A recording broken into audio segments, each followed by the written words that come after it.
ifodara soda kunем. Бояд ифодаро сода кунем, чихак мен ду каср дорем. Якум ифода камтар мураккабтар аст, дуюмаш сода. Баъд аввал якумашро сода мекунем, намчу як шуруъ кунам. Баъд бо дуюмаш пайваст мекунем, махраҷҳоро баробар карда. Ва аввал якумашро барои сода кардан бояд ин формула ба хотир бояд биёрем. Агар ман x квадрат минуси y квадрат чӣ мешавад? X минуси y x ҷамъи y баробар мешавад. Ва боз якшро бояд донем. Агар ду ифода ягон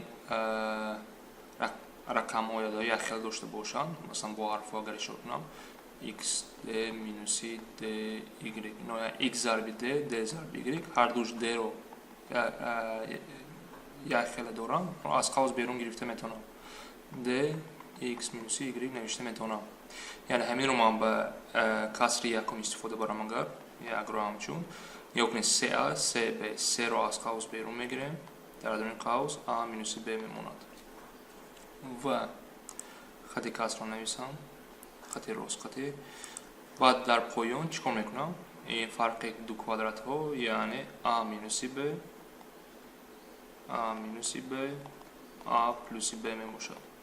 Акнун сурат ва махраҷ ифодаҳои якхела доранд, онҳоро ихтисор карда метавонем. Ҳар дин меравад а минуси б ва дар охир чӣ мемонад? се тақсими а ҷамъи б. Ин якум каср. Баъд ин якум касрро кори дуюми мо бо касри дуюм чи аст? се а тақсими б бояд пайваст кунем. Чӣ ки дидем махраҷҳо баробаранд. онҳоро ман ба як касри умумӣ гирифта метавонам. Махраҷи мо а ҷамъи б ва дар боло мебинем ки се минус се ин дар аст чи аст? нол аст. нол тақсими ягон чи ҳама вақт ба нол баробар мешавад ва аз ин ҷо ҷавоби мо баробари нол мешавад.